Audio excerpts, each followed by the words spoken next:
आवडेल, एखाद्याला नाही आवडणार. आणि आपण आत्ता अशा काळात आहोत की प्रत्येकालाच व्हॉइस आहे, बिकॉज प्रत्येकाचं मत वेलकम आहे. माझं एक्सप्रेशन काय आहे या गोष्टीसाठी, आणि ते एक्सप्रेशन काही नसेल ते तर आपल्याकडे इतकी वर्ष परंपरागत टेलीचक्कर रिजनलवरती अभिनंदन, नवीन मूवी, नवीन सिनेमा. आणि I am super excited to see a regional movie with 14 new songs including thumri. मी एक्साइटेड आहे कारण की ठुमरी मला ऐकायचं आहे की कसं इनकॉर्पोरेट केलं आहे. 113 इयर्स ओल्ड थिएटर ड्रामा आज तुम्ही घेऊन येत आहे सिनेमावर. काय डिफरन्स, काय चॅलेंजेस, कारण इट्स अ म्युझिकल. आजची ऑडियन्ससाठी, कंटेम्पररी ऑडियन्स शुड ॲक्सेप्ट दिस. काय चॅलेंजेस तुम्ही केला आणि काय चेंजेस तुम्ही याच्यात दाखवणार? ऑडियन्स हा चॅलेंजिंग भाग नाही आहे त्यातला, सरप्राइजिंगली. कारण प्रेक्षक इतके आसुसलेले असतात, इतके हुशार असतात, इतके तयार असतात चांगल्या गोष्टींसाठी.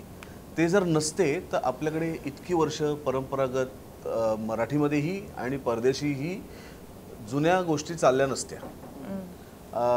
आजही आपण डिझनीच्या फिल्म बघितल्या तर अनेक जुन्याच कॅरेक्टरच्या परत परत फिल्म्स येतात. सिंड्रेला येते, शेक्सपियरची नाटकं, स्नो व्हाईट येते, ब्युटी अँड द बीस्ट येतं, लायन किंग आता परत 3रा पार्ट आलाय. त्यामुळे त्या गोष्टी जर आवडत नसत्या तर हे गोष्टी चालल्या नसत्या. त्यामुळे प्रेक्षकांना चांगलं बघायला आवडतंच. ते वाट बघत असतात की माझ्या वाट्याला हे कधी येईल. त्यांना एका वेगळ्या विश्वात रमायला आवडतं, हे विश्व सोडून. त्या विश्वात ते स्वतःला बघत असतात. त्या विश्वात ते स्वतःला बघत असतात. त्या विश्वात जेव्हा हिरो त्या सगळ्या जसं अल्लादीनमध्ये जेव्हा अल्लादीनला ते जिनी मिळते आणि तो जिनी येतो आणि त्याला सांगतो, तेव्हा ॲक्च्युली अल्लादीन जातो आणि प्रेक्षकातला प्रत्येकजण तिथे असतो की त्याच्या आयुष्यातल्या 3 इच्छा कोणीतरी पूर्ण कराव्यात असं त्याला वाटत असतं. त्यामुळे प्रेक्षक त्याच्याशी कनेक्ट होतो, त्या गोष्टीशी कनेक्ट होतो. तुम्ही ती गोष्ट सादर कशी करताय याला महत्त्व आहे. ती जर तुम्ही प्रेक्षकांना तुमच्या बरोबर घेऊन सादर केलीत तर तो नक्की तुम्हाला साथ देतो. पण ती त्यांना बरोबर न घेता तुम्ही सादर केलीत तर तो तुमच्याकडे पाठ फिरवतो.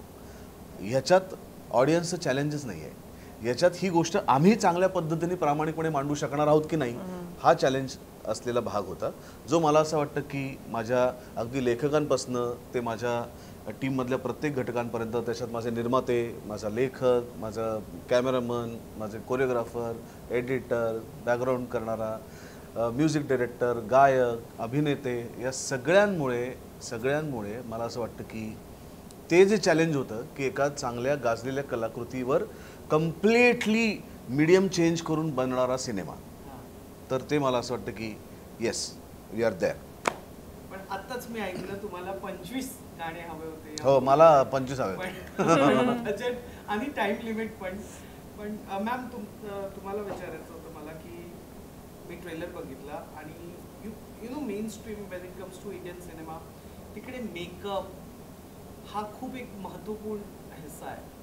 पण तुमच्या या सिनेमात एक फार 2 सीन आहेत जिथे मेकअप मला नाही दिसलं की हाय तिथे. From where you got this guts की करते हैं ना, देखते क्या होगा. मैं सही हूँ की मेकअप नहीं था या क्या? हां, म्हणजे हा मुद्दा तर योग्य आहे की सिनेमात असे काही भाग आहेत जिथे क्लोज टू नॅचरलच दिसली आहे मी, जिथे मेकअपचा फार मोठा वाटा नाही आहे. अर्थात त्याचं कारण सिनेमा पाहताना प्रेक्षकांना कळेलच. पण मला यात गटसी काहीच नाही वाटत. म्हणजे आज कलाकार म्हणून जेव्हा तुम्ही प्रेक्षकांपुढे सादर होत असता तेव्हा ते तुम्ही एखादं पात्र सादर करत असता. त्या पात्रासाठी जे काही गरजेचं असेल ते तुम्हाला करायला हवं प्रामाणिकपणे. आणि माझ्या वाट्याला खरं तर माझ्या चित्रपटांमध्ये अशा अनेक वेळेला भूमिका आल्या जिथे मला न मेकअप करताच लोकांसमोर यायचं आहे. खूप कमी ठिकाणी असं खरं तर झालं की जिथे मला असं तयार होऊन प्रेक्षकांपुढे येण्याची त्यामुळे मला असं वाटतं की ह्यात गटसी काहीच नाही आहे. उलट आत्ता सुबोधदा म्हणाला तसं की आपण आपल्याकडनं प्रामाणिकपणे आपली कला सादर करणं एवढंच खऱ्या अर्थाने खरं तर चॅलेंज असतं. मी जे सॉंगचं बोलत होतो, 25 सॉंग तुम्हाला हवं आहे, तुम्ही सांगितलं मी कधीतरी करणार, पण जिथे डायलॉगच नसणार. Even this excited me as a entertainment journalist. पण यु नो लास्ट मी एक हम आपके हे कोण बघितलेलं 14 सॉंग्स, आणि तरी नाव ठेवत होते लोक की हा तर एक it's a wedding album. This thing आज सोशल मीडिया खूप टॉप ऑफ द वर्ल्ड आहे. We are into digital era. असणार काही लोक असणार नेगेटिव्ह कॉमेंटसाठी. Are you guys open? कसं घेणार तुम्ही जसं ते आलं? मी आत्ता ते बघत नाही आहे याचं कारण कधी कधी एखाद्या गोष्टीला न बघता एखाद्या व्यक्तीला न भेटता जेव्हा आपण प्री अझम्पशन त्याच्याबद्दल करायला लागतो की तो असा असेल तो तसा असेल ते असंच असेल हे काही अर्थ नाही आणि मग जेव्हा आपण प्रत्यक्ष जातो आणि त्याची चव घेतो ना तर मला असं वाटतं ज्यांनी टीका केली ना त्यांनी एकदा चव घ्यावी आणि तरी जर तुम्हाला असं वाटलं की तुम्ही जे केलं ते योग्य केलं तर accepted. Ma'am you want to add something? नाही, मला असं वाटतं की त्यांनी खूप समर्पकपणे हे सांगितलंय की आम्ही कलाकृती सादर करण्याचं काम करतो. प्रेक्षकांना ती आवडेल रुचेल नाही आवडणार हे माहिती नाही, पण हां ती कलाकृती त्या कलाकृतीचा आस्वाद घ्यायच्या आधीच तुम्ही त्याच्याविषयी बोलणं, मला असं वाटतं त्याच्यापेक्षा तो म्हणतोय तसं तुम्ही ती कलाकृती येऊन पहा, त्याचा आस्वाद घेण्याचा प्रयत्न करा. मग तुम्हाला जर वाटलं तर आमच्या सिनेमातलं एक वाक्य आहे जे सेनापतीच्या तोंडी येतं की जर काय त्यांच्या कौतुकाच्या लायक जर मी असेन तर आज माझ्यातनं काही कमी जास्त झालं किंवा जे काही असेल त्यांनी वाहिलेल्या लाखोला सुद्धा मी प्रेक्षकांचं कौतुक स्वीकारण्याचा जसा मला अधिकार आहे तसंच त्यांनी दिलेल्या लाखोला सुद्धा त्यांनी सेनापतीचं असं म्हणणं आहे की माझे देशाचे नागरिक जर माझ्यावर कौतुकाची फुलं वाहत असतील तर त्यांनी जर लाखोल्या वाहिल्या तर त्याही मी स्वीकारल्या पाहिजे. तर मला असं वाटतं कलाकार म्हणून सुद्धा हे लागू पडतं की आमचं काम आहे प्रामाणिकपणे कलाकृती सादर करणं. ती प्रत्येकाला आवडलीच पाहिजे हा अट्टहास असू शकत नाही. एखाद्याला आवडेल एखाद्याला नाही आवडणार आणि आपण आत्ता अशा काळात आहोत की प्रत्येकालाच व्हॉइस आहे बिकॉज ऑफ सोशल मीडिया. तर प्रत्येकच मत वेलकम आहे. फक्त तो म्हणाला तसं आधी त्या कलाकृतीचा आस्वाद घ्या आणि मग तुमचं जे काही मत प्रतिक्रिया असेल ते. वैदेही अजून एक प्रश्न आहे. काशीनाथ घाणेकर मध्ये सर होते, सुमित पण होता, हे स्ट्रायो वॉज ऑलरेडी देअर आणि इथे सरांचा डिरेक्शन वाला पार्ट तुम्हाला बघायला भेटलं असेल. How was he as a director and how is he as an actor? Actor तो मतलब what was your experience, but how was he as an director? हा माझ्यासाठी महत्त्वाचा आहे कारण की मी बघतो, मी फील करतो, पण थोडाफार बॅरियर असतो, पण तो बॅरियर मी ब्रेक नाही करू शकत. पण तुम्ही केलाय, तुम्ही वर्क केलाय, तुम्ही एक्सपिरियन्स केलाय, कसे ॲज अ डिरेक्टर सोबत? मुळात तो माणूस म्हणून खूप चांगला आहे आणि अर्थातच जेव्हा आणि डॉक्टर काशीनाथ घाणेकर हा सिनेमा केला तेव्हा सुद्धा सहकलाकार म्हणून त्याचा सहवास लाभला. त्याच्याकडनं अर्थातच खूप काही शिकायला मिळालं. मी नेहमी म्हणते की मला तेव्हा त्यांनी कधीच कुठल्याही क्षणी असं जाणवू नाही दिलं की मला कमी अनुभव आहे किंवा मी नवीन आहे. उलट जेव्हा जेव्हा गरज पडली तेव्हा तेव्हा त्यांनी सांभाळूनच घेतलंय. त्यामुळे सहकलाकार म्हणून तर he is a treat to work with. दिग्दर्शक म्हणून त्याच्याबरोबर हा जेव्हा प्रवास सुरू झाला तेव्हा मला असं वाटतं की त्याच्या व्यक्तिमत्वातले आणखीन अनेक पैलू मला दिसायला लागले. ती व्यक्ती म्हणून तुम्हाला जास्ती कळायला लागते कारण दिग्दर्शकाच्या खांद्यावर जबाबदारी जास्ती असते. दिग्दर्शकाची व्यवधानं भरपूर असतात आणि ह्या सगळ्यात स्वतःचं डोकं शांत ठेवून फोकस्ड राहून एक चांगली कलाकृती तयार करण्यासाठी जे वातावरण निर्माण करण्याची गरज असते खरं तर ते करणं हे खरंच त्याची सगळ्यात मोठी स्ट्रेंथ आहे.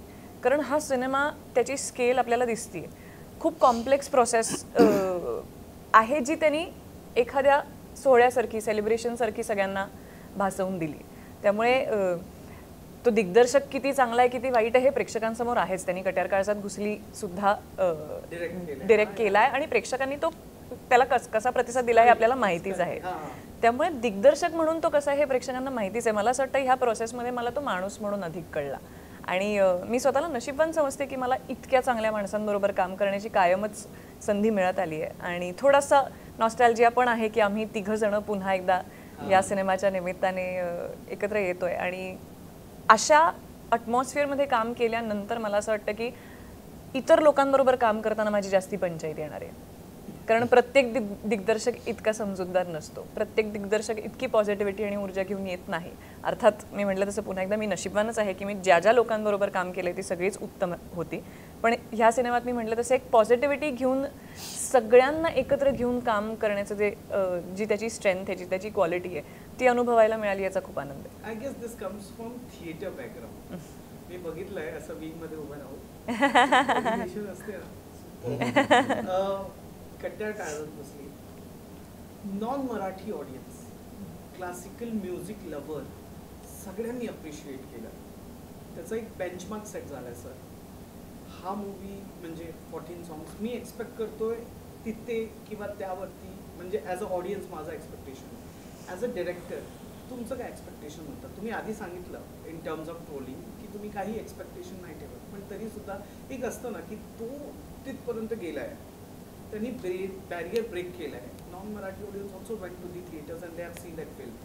म्युझिक लवर्स याच्यात काही एक्सपेक्टेशन असणार की तिथेच पोहोचणार किंवा त्याचं पुढे जाणार? खूप कॅल्क्युलेटिव्ह आहे सगळं.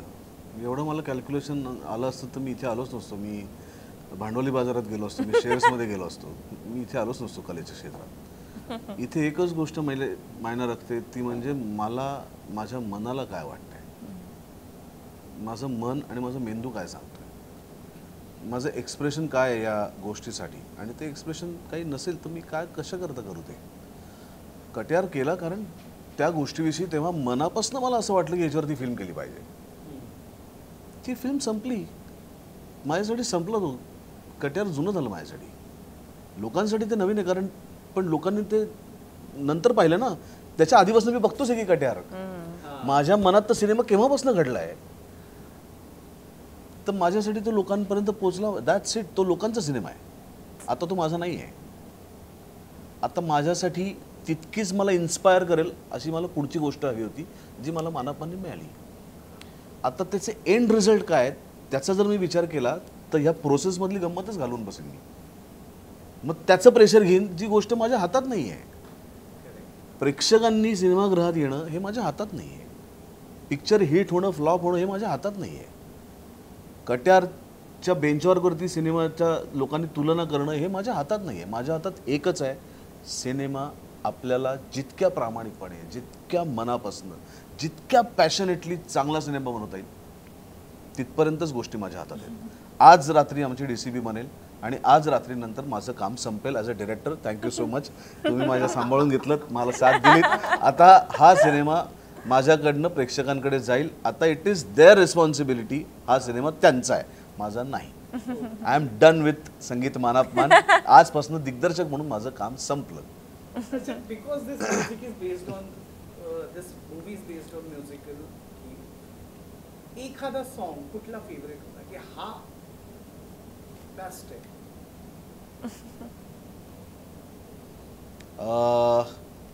माझ्यासाठी जय हो Sangrampur, always a special song या सिनेमातलं. याचं कारण ते डिझाईन झालेलं, सुचलेलं, स्क्रिप्टमध्ये आलेलं पहिलं गाणं आहे. आणि म्युझिकल हा सिनेमा आहे त्याचा टोन सेट करणारं पहिलं गाणं आहे. त्यामुळे माझ्यासाठी जय हो इज व्हेरी स्पेशल. मॅम तुमच्यासाठी? संगीत तयार होण्याच्या प्रोसेसमध्ये पूर्णपणे मी नव्हते. म्हणजे अर्थात मी रेकॉर्डिंग्स आणि हे अनुभवू शकले, पण ते क्रिएट होताना मी त्या प्रोसेसमध्ये नव्हते. परंतु मला असं वाटतं की माझ्या वाट्याला जे जे आलं, जे जे मी अनुभव घेतले या दरम्यान, त्या सगळ्यांनंतर माझं सगळ्यात आवडीचं गाणं प्रेमसेवा शरण आहे. आणि तो ट्रॅक मला अर्थात त्याच्याविषयी आत्ता फार काही बोलता येत नाही आहे, पण सिनेमा पाहिल्यावर लोकांनाही कळेल की ते गाणं का माझ्यासाठी खूप स्पेशलही आहे आणि माझ्या सगळ्यात आवडतं गाणं आहे ते. क्वेश्चन हा मी लिहून नाही आणलाय, पण मी आता विचारतोय. ठुमरी कसं, कुठून, म्हणजे काहीतरी रिझन? यू सेड ना की there is a reason, requirement author back होतं म्हणून तुम्ही आणलंय. How come? मला तिथे माझं आता काय, मला तुला जागा सांगता येत नाही, कारण मला गोष्ट ओपन करायला लागेल. आणि गोष्ट मला ओपन करायला लागली तर त्यातली गंमत निघून जाईल. पण एक गोष्ट, ठुमरीचं मी परसेप्शन सांगतो, एवढंच मी सांगू शकतो. एक असतं हिरोईनच्या पॉईंट ऑफ व्ह्यूनी गाणं, एक असतं हिरोच्या पॉईंट ऑफ व्ह्यूनी गाणं. ठुमरी आहे ती डेस्टिनीच्या पॉईंट ऑफ व्ह्यूनी गाणं आहे, एवढंच मी सांगेन. आणि प्रेम आहे त्याचं, ते डेस्टिनीच्या पॉईंट ऑफ व्ह्यूनी गाणं आहे. सो कदाचित डेस्टिनी जर वरनं बघत असेल हिरो आणि हिरोईनला, तर ती जी मजा घेते त्यांच्या बघितलेल्या गोष्टींवरनं, त्याचं ते गाणं आहे. Well thank you so much. Thank you so much. टेली चक्कर से रीजनल से बातचीत करते हुए कैसा लगा? बहुत अच्छा लगा, और टेली चक्कर हमेशा ही अच्छी फिल्मों के साथ बहुत ताकत से खड़ा होता है। ये हमारी नई फिल्म 10 जनवरी से सभी सिनेमाघरों में रिलीज़ हो रही है, महाराष्ट्र और महाराष्ट्र के बाहर भी, जिसका नाम है संगीत मानापमान, जो एक पुराने संगीत नाटक से इंस्पायर करके हमने बनाई हुई फिल्म है। जियो स्टूडियोज़ और सुनील पड़तरे उसके प्रोड्यूसर है, हम सभी उसमें एक्टर है। तो मुझे पता है कि एक बहुत अच्छी कहानी बनी है, जो कि एक फेरी टेल है, म्यूज़िकल फेरी टेल, म्यूज़िकल लव स्टोरी, म्यूज़िकल फैंटेसी, अब कुछ भी उसको कह सकते हैं। लेकिन जिस भावना से हमने बनाई है, तो मुझे यकीन है कि आप सबको ये फिल्म बहुत पसंद आएगी। तो ज़रूर थिएटर्स में जाइएगा और इस फिल्म को देखिएगा। टेली चक्कर के साथ बात करके फिर से एक बार बहुत अच्छा लगा। Thank you so much. You want to add something? अच्छा, मैं एक भूल गया था वो कि you are also part of Indian cinema. Rohit Shetty sir was also briefly a part of that so-called Hindi cinema, which is now an Indian cinema. Sumit is still active, Right, he's a part of a thing. Right. Difference process कुछ different लगा आपको? Sir ने तो like full study कर लिया है, but for you it is, what was the difference? I don't know if I am looking at the differences in two industries. मतलब as an actor अगर मैं काम करने जा रही हूँ तो मुझे अपना काम 100% करना है। हर सेट पे वैसे कहा जाए तो प्रोसेस अलग होती है, हर डायरेक्टर की प्रोसेस अलग होती है, और उसके लिए मुझे नहीं लगता कि किसी रीजन या लैंग्वेज का बैरियर है। मराठी में भी जब मैं अलग अलग डायरेक्टर्स के साथ काम करती हूँ तो उनकी प्रोसेस अलग ही होती है। As an industry as a whole, I have been lucky to work only with good people and in good atmospheres. तो मैंने कभी उस नज़रिए से देखा ही नहीं कि इसमें क्या डिफरेंस है, ट्रीटमेंट में मुझे कभी डिफरेंस मिला है। As I said, I've been lucky to work with amazing people. और जैसे मेरा अप्रोच रहा है कि मैं एक्टर हूँ और अच्छा काम करना चाहती हूँ, वैसे ही मेरे पास भी एक एक्टर के तौर से ही देखा गया है और उसी तरह ट्रीट किया गया है। तो मुझे ऐसा लगता है कि बीट रोहित शेट्टी का कोलैबोरेशन हुआ आपके साथ, इट वाज also in fact the kind of respect that he holds for all his artists, हर कोई आर्टिस्ट जो उनके साथ काम करता है वो यही बात करता है। जैसे अभी मैंने सुबोध दादा के बारे में कहा, उनके सेट पर का हर इंसान deserves a certain respect which they give, which is why it translates into your entire team. And the atmosphere on set is positive, and I have been really lucky to be a part of such teams, only be it Hindi or Marathi. Well, thank you so much, ma'am, for talking to us. Thank you So much. Thank you.